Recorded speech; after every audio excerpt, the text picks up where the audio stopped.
Okay, thank you so much. Good morning, colleagues, and welcome to our meeting. Thanks for joining.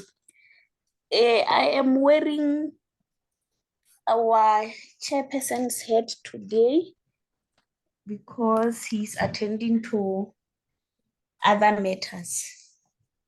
So the rule is that only LIASA members have access to this platform because we are going to talk LIASA and nothing except LIASA. So we didn't form a quorum from 11, hence we are starting now, 80 minutes later. So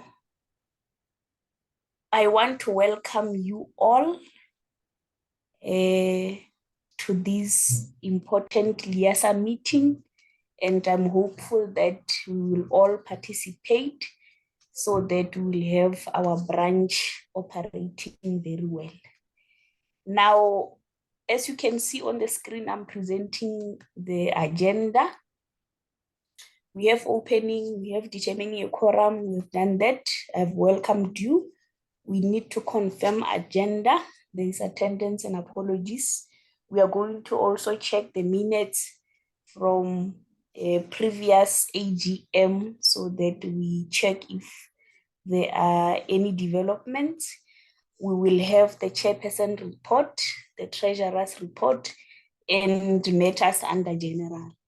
We will also have announcements from G Theta, and then we will close. Do you think we should add anything on the agenda?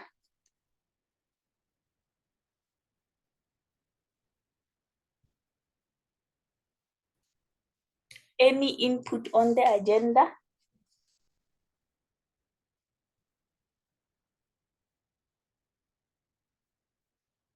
Guys, are you fine? I thought I'm the only one with back pains here. Please talk to me. I think we'll adopt SG? Hello? Program Director? Yes? Yes, maybe we can do a subtraction of item number 8. Then I think it will be fine. What do you want us to do?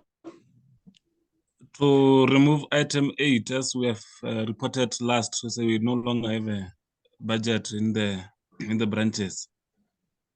Yeah. Okay, I see a message in the chat from Tatenzi Mande. Are you saying the president has to start the presentation now? I'm saying that after you approve the agenda, maybe the president can start with the presentation. Fine, let me add the president's presentation here. Presentation. Okay, thank you so much. I take it we are fine with the agenda now. Do we have any apologies?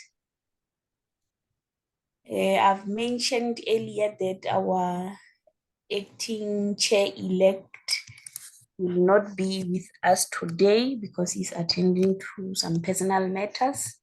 We also have an apology from Mr. Mojapelu, our treasurer, who's also held up.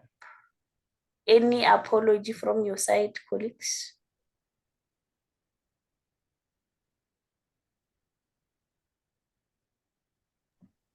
None from my side, SG. Thanks. President, you are more than welcome, and thank you so much for joining us today. You can start with your presentation. Thank you. Good morning, Program Director, and good morning, everybody who is in attendance this morning. Apologies for hijacking your meeting. But I unfortunately I can't stay for the entire meeting. I have just been attending all of the AGMs to really talk about restructuring. And as a follow-up to the stakeholders meeting that was held a couple of weeks ago, there was a request that there be more engagement with members around this issue. And that's partly why I have been attending these AGMs. The chairs have also asked me to rather come and speak myself and the president-elect but he's unfortunately tied up in personal business, so I've been doing the round. So thank you very much for having me, and thank you for welcoming me. Okay, as I said, I'm going to talk essentially about restructuring and where we are, what has been happening, and what we intend to do. So that's the structure as you all know it by now, as it has been for the last however many years. As you're also aware that we have embarked on the restructuring process, which started in 2016. And as such, the structure is meant to change to what you will see on the screen now and what has been agreed to and accepted, that the executive committee, the representative council will fall away, that we will have a board in place, that the branches would essentially fall away, interest groups as we know it would fall away, but it would take the form of sectoral representation in what we have indicated. So on the screen, this is kind of what the structure would end up looking like, that you'd have membership as the highest authority still, that you'd have the board, and then you'd have a secretariat, which is essentially the LIASA National Office, with a couple of other functions added to it. However, I'm not going to spend much time on the secretariat simply because it requires a whole discussion around funding, etc. And I'll touch a little bit on it later on when I talk about the structure. So LIASA is essentially a professional body. That's who we are. We're the professional body for LIS in South Africa. We are afforded the status, as you might know, by SAQA, and it is awarded to us every 5 years. It was first given to us in 2014, it was renewed in 2019, and it's due for renewal in 2024.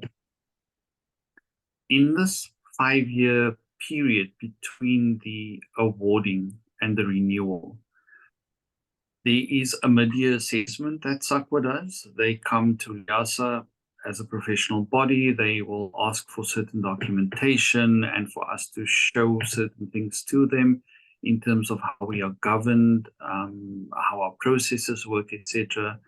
And in 2022, this is what happened. We received a report in 2023, and there were certain aspects that they found us wanting on. We've tried to correct as many of them as we can.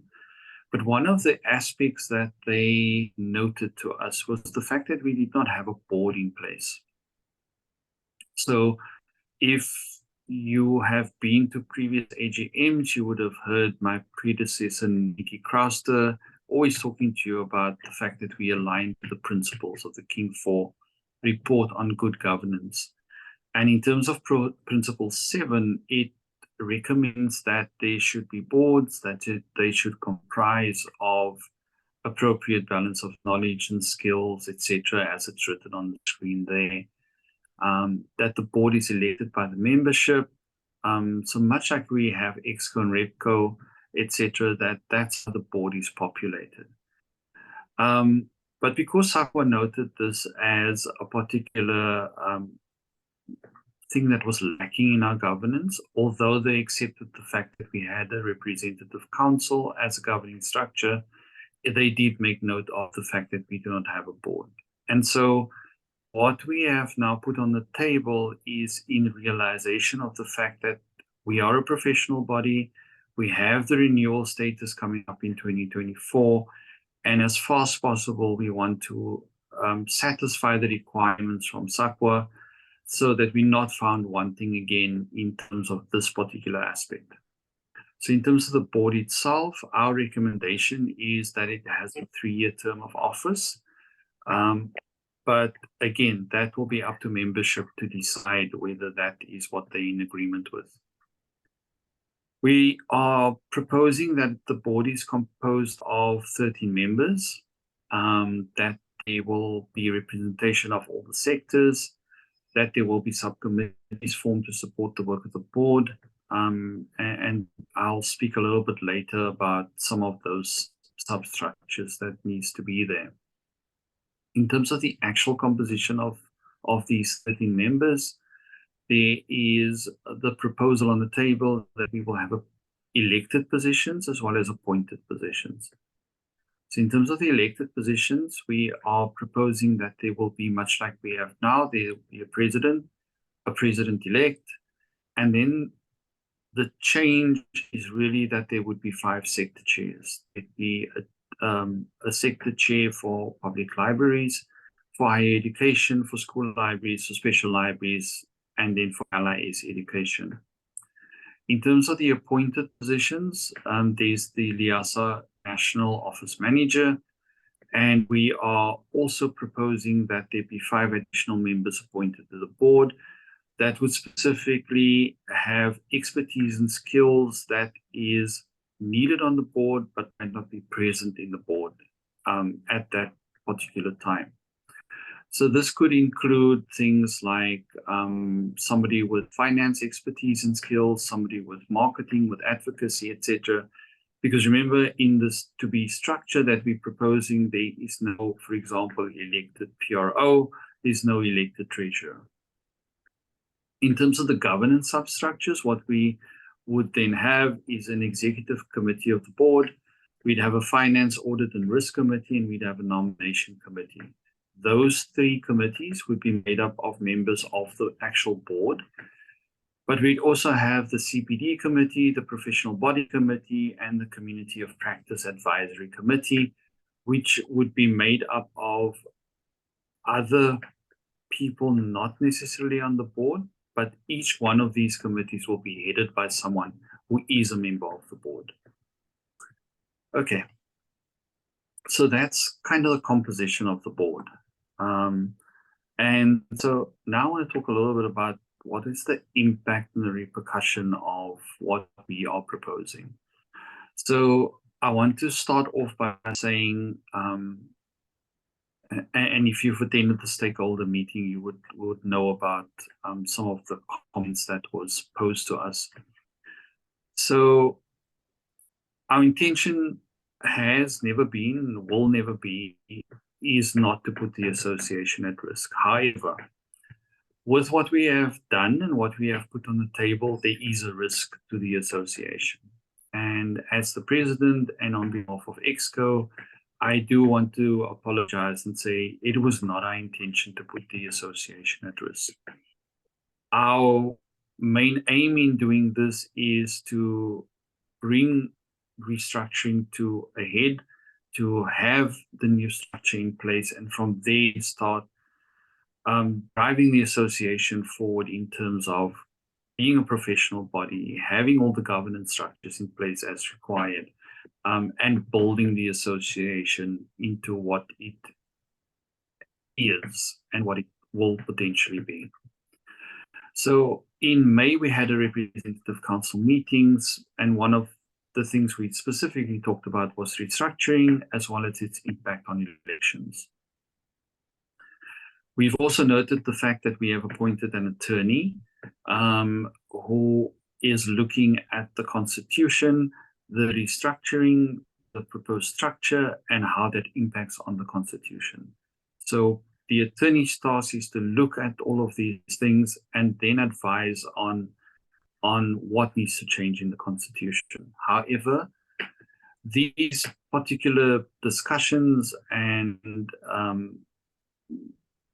interactions around what needs to happen in this document has had quite significant delays. In terms of our current constitution, in terms of Rule 18, it states that we have to let the membership know 2 months ahead of time of the AGM. And as you know, next week on the 12th of October is our AGM. We would have to have let people know 2 months ahead of time of any constitutional changes. Because of these delays, we have not been able to give effect to that. And therefore, there is a motion that we've put on the table to be discussed at the AGM. This motion is available to view in its entirety on the website under the AGM documents. And I would want to really encourage you to go and have a look at it, to interrogate it, to think about it, as well as what I'm going to talk to you about now, in order to come to the AGM with input, with consideration to what is being proposed here. So what we are proposing in the motion is that there is an adjournment to a portion of the AGM, and that adjournment relates specifically to the constitutional changes, restructuring, and elections. We asking that the adjournment, which can happen in terms of Rule 3.9 of the Constitution, to the 28th of February 2024. This will give us enough time to finalize the constitutional changes, to be able to provide members with the changes that we are proposing within the time frame stipulated in the Constitution, which is 2 months. And as such, together with all of this is the proposal that what is happening this year is that there are no elections, either at a national level, at a branch, or group level.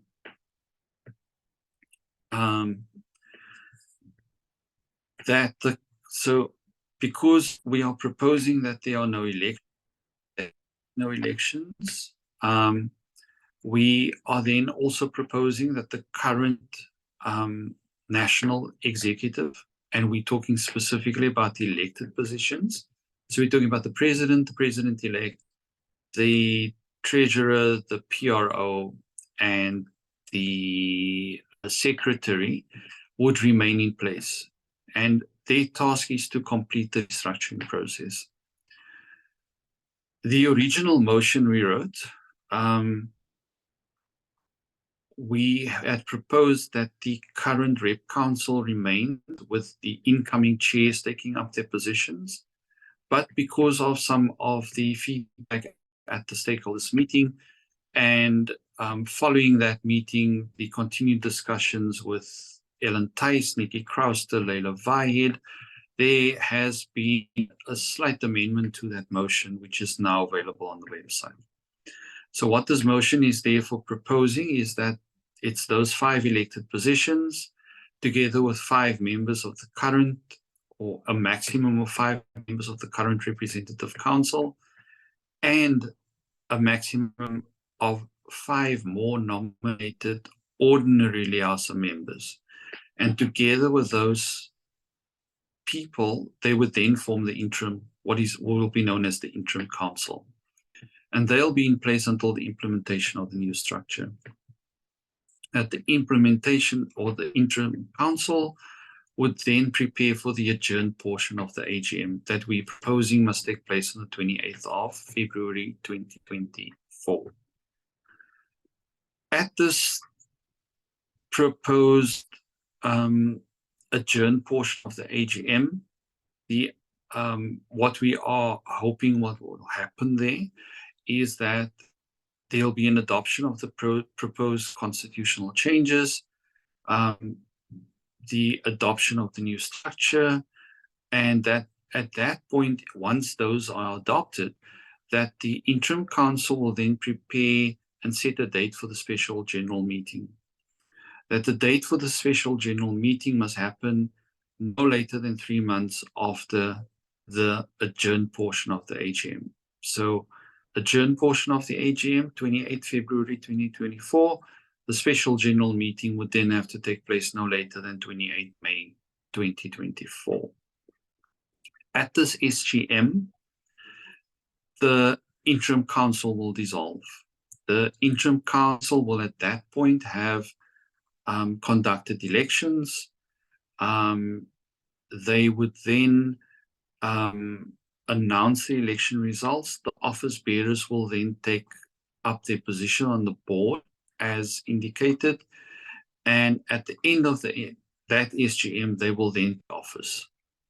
And at that point, as I said, the interim council will then dissolve. Let's talk a little bit about the risk that is being put on the table here. Obviously, what we would want is for members to accept what we're putting on the table. But obviously, the risk we're running is that people and members might say no. So where does that actually leave us? What the risk is there is that potentially there could be no LIASA. Again, I want to say that that's never been our intention. What has happened at some of the AGMs, and specifically at the Western Cape branch AGM, Ellen Thuys had asked me in my capacity as the president to have further discussions with Leila Vaid, who has been our electoral officer on quite a number of elections, to look at all the alternatives to avert that kind of end result. And that's what I endeavor to do. If there are things that is needed to be known by the membership, I will communicate it either via social media or whatever channel is available to me to do that. One of the other repercussions that has now come out of AGM meetings as well is because the question was asked. In the original motion that we wrote, we had proposed that the Rep Council continue. So basically that the incoming chairs would take over, they would remain in place until we had finalized all of this. But in the way the motion is written right now, it means legally standing from a constitutional point of view, it would then also imply that branches and interest groups comes to an end at the end of this AGM on the 12th of October. But as I said, I have been asked to have a meeting with Leila to talk about these repercussions and look at how we get beyond this.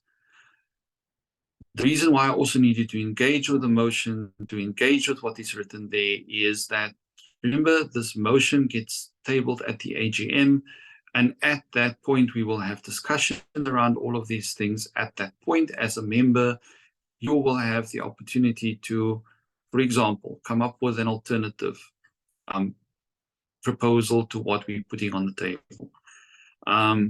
Again, that would need to then be looked at. It needs to then be accepted by the membership, adopted by the AGM, and then we would then vote on the let's, for example, say 2 motions on the table. One of the other things that was asked of me recently at an AGM as well is the ordinary members that we are proposing be part of this interim council. Again, this would have to be people that would be nominated. It would have to happen very quickly after the AGM. So we're talking about a matter of days in which we need to finalize this, because we do not have the luxury of time. What I do want to say is that what we will be looking for example, are people who have expertise in things like constitutions, people with expertise in boards, etc., people who have knowledge about LIASA as an association, where it comes from, where it intends to be, how it functions, etc. And one of the other things that we would really need people to come to the party when you avail yourself and be nominated is that you must have the support of your employer. It's a very finite period we're talking about. So we're talking about 7 months. But in that 7 months, you're going to have to be available to engage with the membership, to give feedback to the membership, to engage the sector, have discussions, etc., and be able to do all the work in order for us to get to this point. One of the things asked of me in these AGMs as well is, do we think that this is enough time? I would like to believe, and we have looked at it, that this is enough time for us to do all of this. But it will require, again, as I said, a lot of feedback, a lot of discussion, and therefore I need people to engage with what is being put on the table here. I do want to encourage everybody to attend the AGM. As a LIASA member, it is your right to attend the AGM. So if you are at conference, great stuff. I hope to see you there. If you cannot be at the conference in person, please give whoever is going that you know, give them your proxy. If you have to, you give them an instruction on how they need to vote on certain matters, but make sure that you are represented. In the course of today, hopefully, we will also send out a notice that will provide a link to the virtual portion of the AGM. Remember, this is a hybrid conference. It is your right to attend an AGM, and therefore all active members will get an email with a link to the virtual AGM, which you then can attend. Again, I want to say, if you're not available for whatever reason to attend even the virtual AGM, give someone your proxy that will be attending the virtual AGM. There are unfortunately real risks here. Again, I want to say it's not what we intended, but this is where we find ourselves. It is an important AGM, and I really need everybody to be there, to make your voices heard, and be able to engage with this. I do also want to say that one of the changes that would come into effect if this is accepted, and I do want to say that in most of the sessions that I've attended, while people may have comments and questions, there has been at least a level of positivity towards what we are proposing. But one of the things that would change around these things is that currently your membership, for example, you would join or renew, you'd say I belong to X. In this case, you would say I belong to the Limpopo branch. You would be allowed to choose 2 interest groups.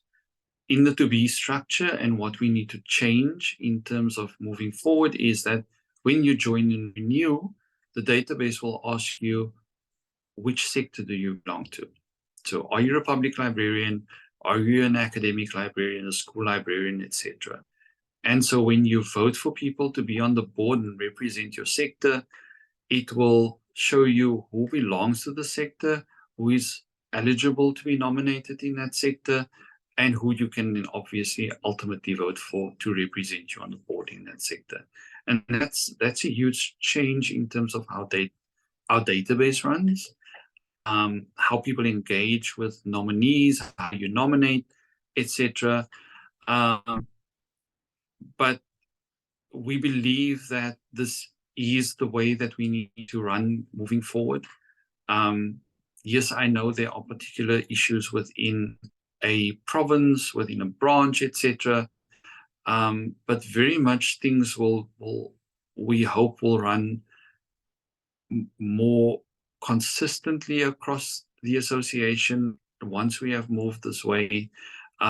We have seen in the last 2 years that a lot of the engagement, a lot of the interaction has come from a sector perspective, not necessarily a branch perspective. I was asked the question earlier this morning in another AGM, what do you do if there isn't a sector that you fully belong in? I think you would then have to choose the sector that most aligns to where you find yourself. It is something to be flagged and something I must admit we haven't given any thought to until it was asked.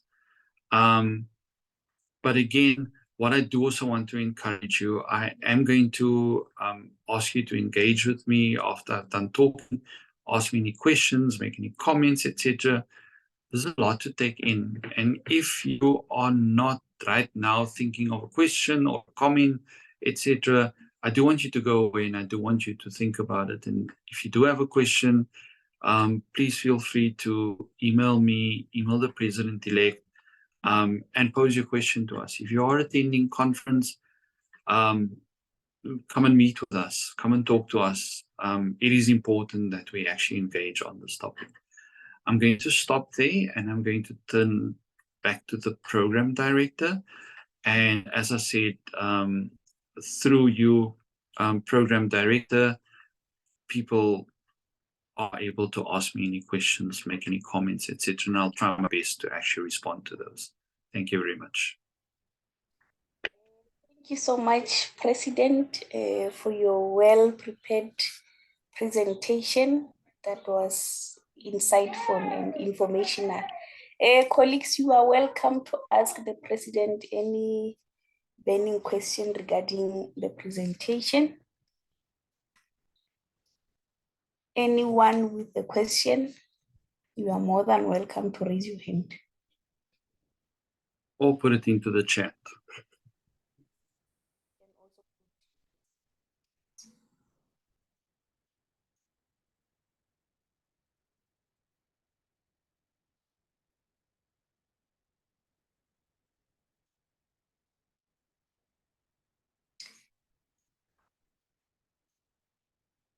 Any questions, colleagues? I hope you will put them in the chats and the president will be there to respond.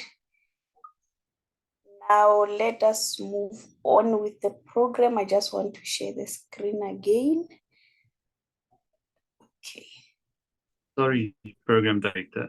So if there are no questions, as I said, I know it's a lot to take in.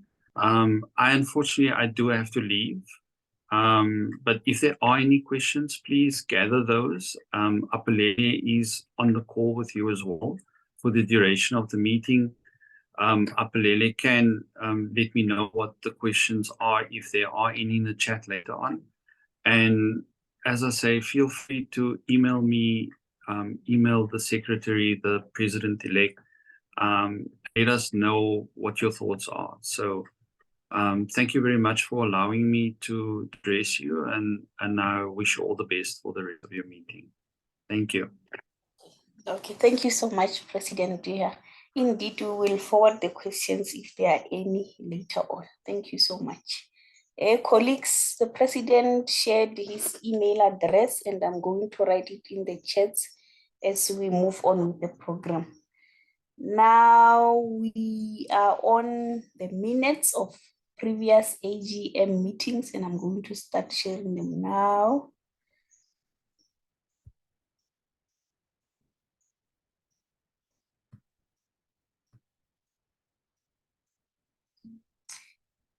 Yeah, here are the minutes for our last AGM.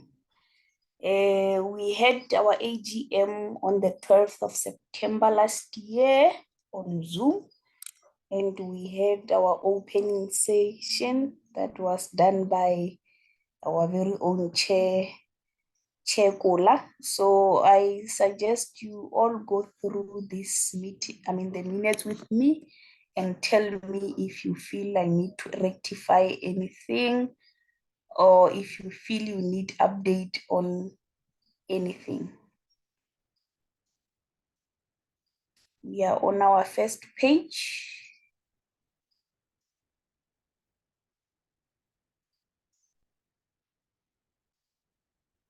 Feel free to stop me if you want to say something. I'm just going to slowly move so that we don't dwell much on this.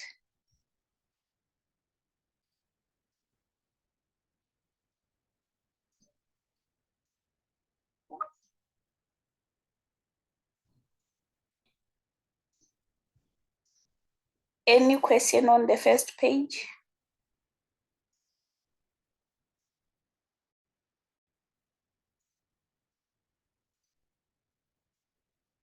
Okay, I take it there's none. We are now moving on to our second page. This is a continuation of the chairperson's report.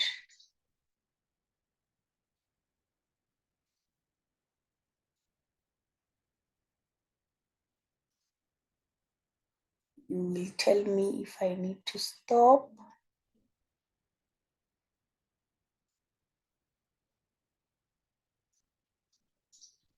Anything on the first paragraph?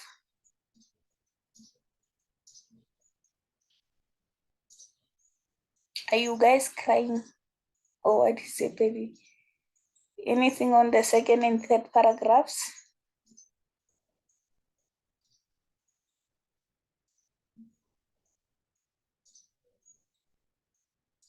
Take it, there's none. Item number 9, Treasurer's Financial Report. We are talking money here.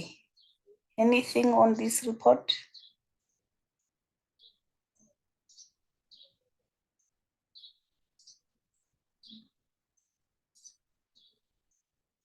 Okay.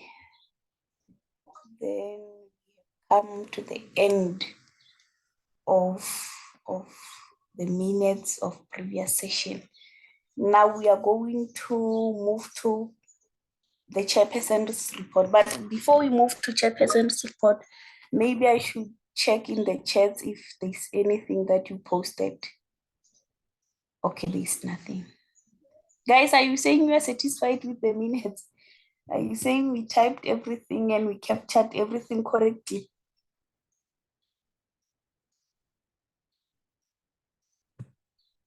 Okay. Yes. Yes, somebody wanted to say something. Yeah, thank you. I was saying that we are satisfied, but is it possible that we can have a copy of the minutes? Okay, we will share them on our LIASA platform. Ne? Oh, okay. Colleagues, let's now move on to the chairperson's report. And because I said I'm wearing our acting chair-elect's hat today, I'll be the one presenting the report. So as you remember, our chairperson is actually Mr. Gola, but due to some challenges that were work-related, those DSEC issues, he had to take the longest break ever because he felt he will not do justice to the organization. Now we had to ask Dr. Ndo to step in and take over as the deputy chairperson. Unfortunately, he's not with us today.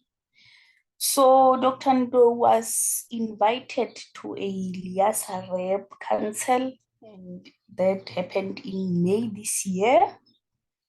And in that council, there were some resolutions to say the LIASA board has been restructured. We had this from our president. So I'm going to move on. Now, the proposed structure was approved by the members as per the LIASA conference suggestion. Special AGM will be arranged. We now know that it's going to take place next year. So they talked about 2 positions for library assistants and professional librarians, and that the SAQA qualification application was rejected because they said we cannot have the library assistant because they need to have national diplomas. If you still remember, the library assistants were appointed with just grade 12. Now, as per the SAQA, they need to at least have a national diploma. So professional librarians are supposed to have 4 years degrees in library information science or 3-year degree and a postgraduate diploma. They also have to have acquired CPD points that will be from attending LIASA workshops or conferences. So gone are those days whereby we'll be having librarians without qualifications. And because we want our LIASA to grow, librarians are encouraged to attend LIASA workshops and conferences for them to acquire the CPD points. So we know that people have 3-year degree, like UNISA offers a 3-year degree. So they will be considered until 2024. This means if you have a 3-year library degree, you must register a postgraduate diploma and consider attending the workshops. And LIS schools were given until 2023 this year to offer 3-year degrees. LIASA members with required qualifications do not have to apply for professional designation. People should be encouraged to apply online for points, and those points will be valid for 3 years. Application should be done again after 3 years for CPD points. So those who have professional librarian designation should include this in their email signatures. We celebrated South African Librarians Day in July. You all know that, and most people participated. So in our branch, we had Mr. Mojapelo, who informed us that there were some invitations from Polokwane municipality to celebrate South African Library Week in Amatala. And the program was launched on 22 March as Library Week Committee decided to celebrate the Library Week for the whole of March. So programs were held in Amatala, and then they started with road shows in communities. On 25 and 26 of March, there was an overnight camp, and the program was completed at Tibani in the Matala area.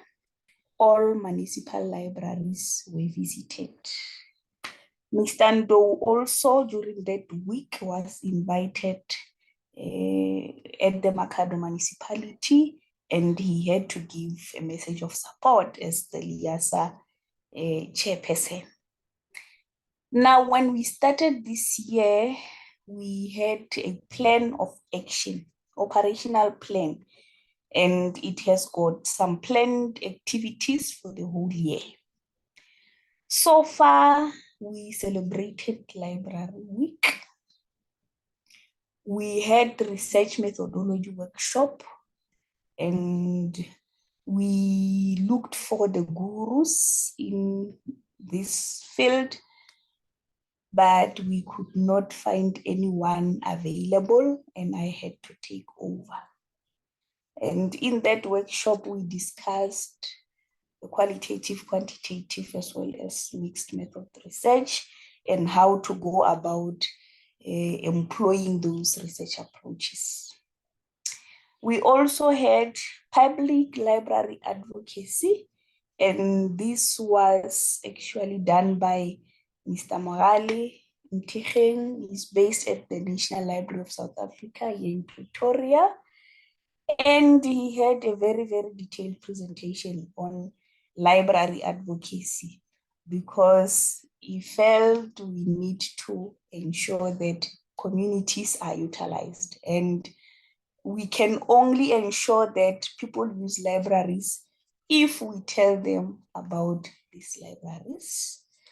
There are some community engagements that our branch participated in. I actually went to Asvati And we invited primary and secondary schools under Limpopo Circuit, and we trained them on how to establish school libraries. The good thing is that when we went there together with Professor Mojar Pelo in the department, we could get some promotional materials from LIASA, our very own professional body. We planned colleagues to have training on cataloging and classification. Unfortunately, people who promised to train our librarians kept on postponing, but we are hopeful that we will have one before the end of the year. Now, we also had a meeting with DSEC director, and the main aim was to have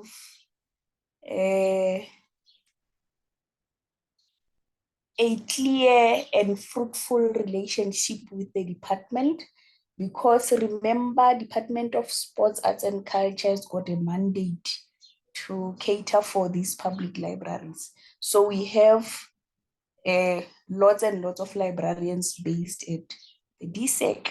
So we felt we need to, get into contact with them so that we are able to address challenges at hand and have future plans for our librarians. And it is worth mentioning that we have a brilliant director who is also a LIASA member, and she clearly understands the challenges that we are facing.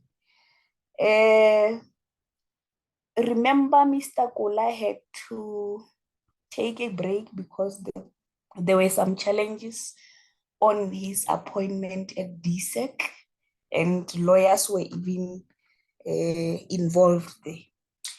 But then we were told that there are permanent positions that the department planned to advertise. And the good thing now is that they are busy with interviews. So far, in terms of membership, we only have 163 people who are paid up members.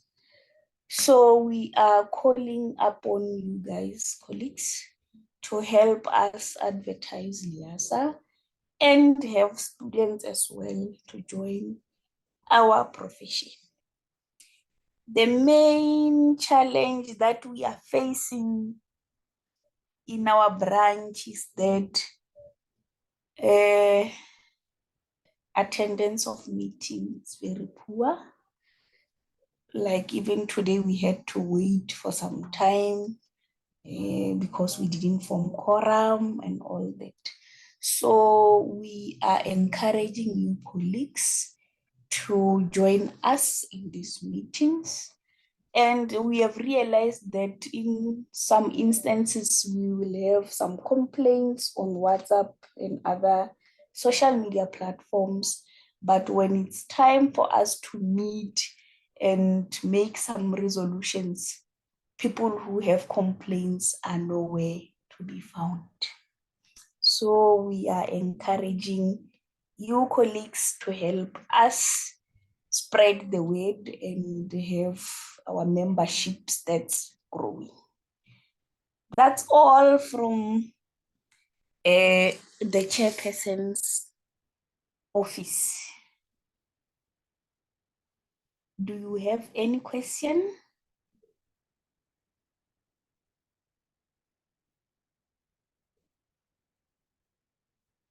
Any comment?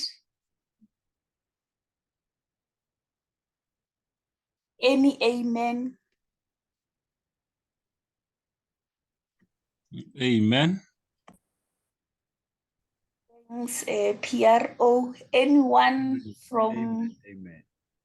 Okay, thank you. I wanted to hear from somebody who's not part of the executive committee, because if we have amen from Tate Malebana only, I will feel like we didn't do well because others didn't acknowledge.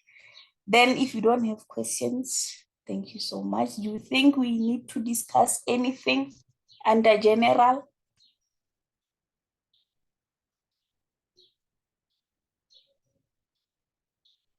Anything that you feel we need to address today?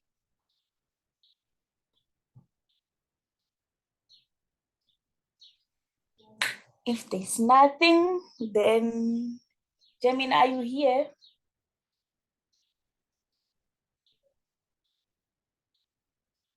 Mr. Cha? Yes, Are you yes, Program Director, I am here. Thanks. If you have any announcements, please tell us what to expect in the future. What to expect in future, colleagues? Please do check your emails. Any form of communication that you receive from LIASA, let's take it serious. Any invite to a workshop, any invite to a meeting, please make sure that you log in. Please make sure that you are part of the branch. You are part of everything that we are doing. So thank you so much, colleagues, for joining in today. And we hope that every time there's a call or every time there's a need, you'll also come back and then you'll join again. That's all that I have. And also, please note what the president said in terms of the structure. And then when it's time to nominate, let us be active in doing that. Thank you so much. Baya Danki, me Janina. Again, good people, the LIASA conference, Reaga Moga, just accept my apology because I will be attending another conference, but I will be there with you in spirit, of course. We have come to an end of our program, and I would like to call upon Mr. PRO Malebana to close the meeting for us so that we can have your online tea. Mr. Malebana? Thank you, our secretary and program director in this meeting, Dr. Chavo Buloga. Thank you very much. Mine is very simple to say thank you, colleagues, for sparing your time and attending to our AGM. It is very important for us because it guides and helps us to be a better EXCO, to be able to serve you in your best wishes and interests, whereby we are being guided by yourselves, because alone we cannot manage to run this machine. We really appreciate, and as our Deputy Secretary, Ms. Jemina Tata said, we are having a challenge of poor attendance in our meetings. But that one is not only constituting in our meetings, it is also giving us a hard time in terms of being seen, in terms of publishing our own stories that are happening in the libraries. Time and time again, we do request for stories about library programs, but we are not getting any. That is why our newsletters, we are not doing very well in that regard. So I think program director, our secretary, we need to maybe have a workshop whereby we will be dealing with the writings so that maybe colleagues can contribute more because we are lacking in that regard. But nonetheless, thank you, Secretary, for the report where you have outlined it very nicely and straightforward. Also, I'd like to thank the President of LIASA National for being part of our meeting, our AGM in this regard. Appel Mande for making this AGM possible by inviting us in time, creating a link, and that's why we are here. And to all LIASA Limpopo branch members, thank you very much for your time. We are hoping to see more of you in our programs so that you support us, so that the branch can grow and our membership can grow to an extent, whereby we'll be doing better. And we are hoping that colleagues will also take the stage whereby the board will be inactive when they say they need members there. We are hoping to see ourselves in that board dominating. Program Director, thank you very much, and thank you, colleagues, for joining us. Goodbye and have a good day. Thank you. Bye, colleagues. Bye, colleagues.